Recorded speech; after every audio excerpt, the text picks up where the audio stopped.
Todd, your one question for Will Ferrell. What was the moment or situation during your illustrious SNL career where you felt like, you know what, it's time to, I had enough. It's time to move on to the next chapter of my my career. So the moment where I'm like, I got to get out.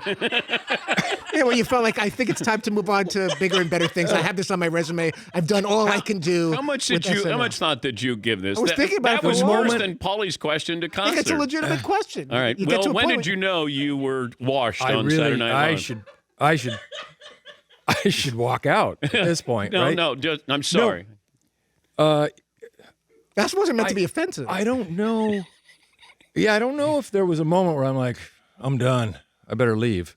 But I was on for 7 years, and at a certain point, I thought I better get out now. How about this? Because I'm Let me doing pretty well. rephrase your question, Todd. Did I ask that in a way that sounded like offensive?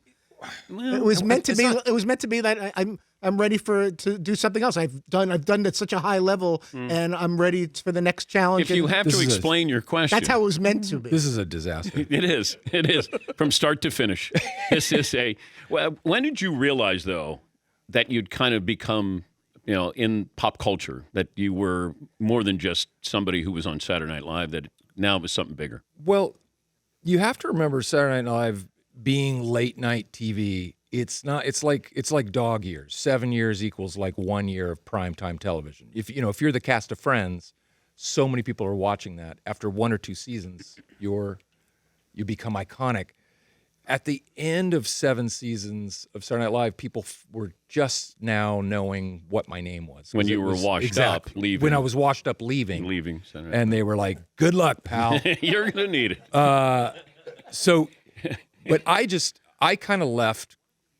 I literally did that show thinking, oh, I could just do this for the rest of my career. It's so much fun. It's the thing I always wanted to do.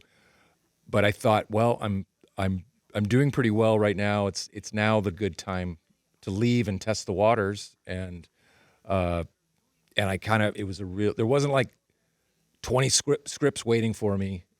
It was very much a leap of faith in the sense of I had old school that was in the can, which is a term means finished product, finished in the can, but hadn't come out yet.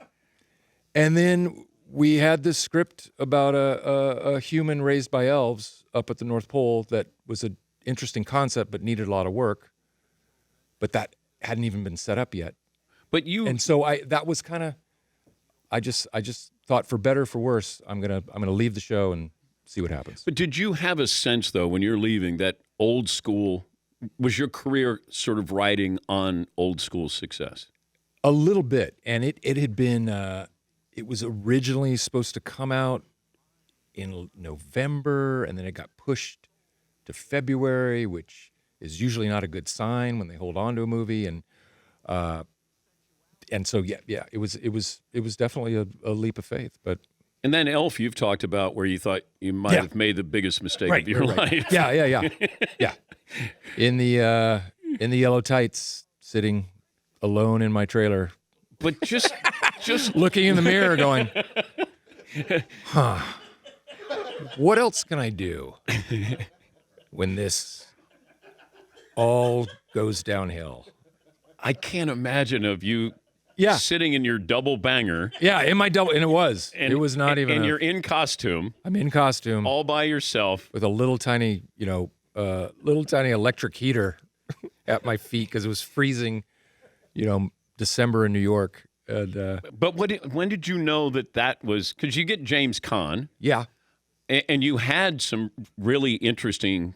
John Favreau. Peter Dinklage was fairly confident throughout the whole process, and fairly.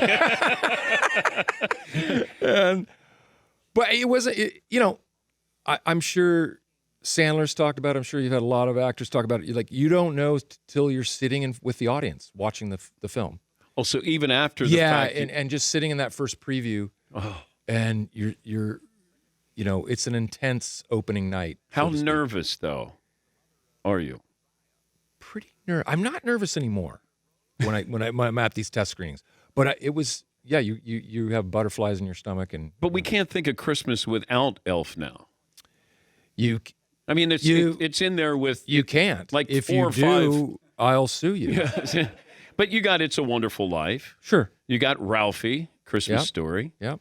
Elf, Rudolph, Booty Call. Booty, One of the classic Christmas movies. Booty Call 3. Booty Call 3. No, I'm very lucky to have, it's very rare to have something that people watch again and again, and yet, have it land around Christmas. It's Okay. pretty cool.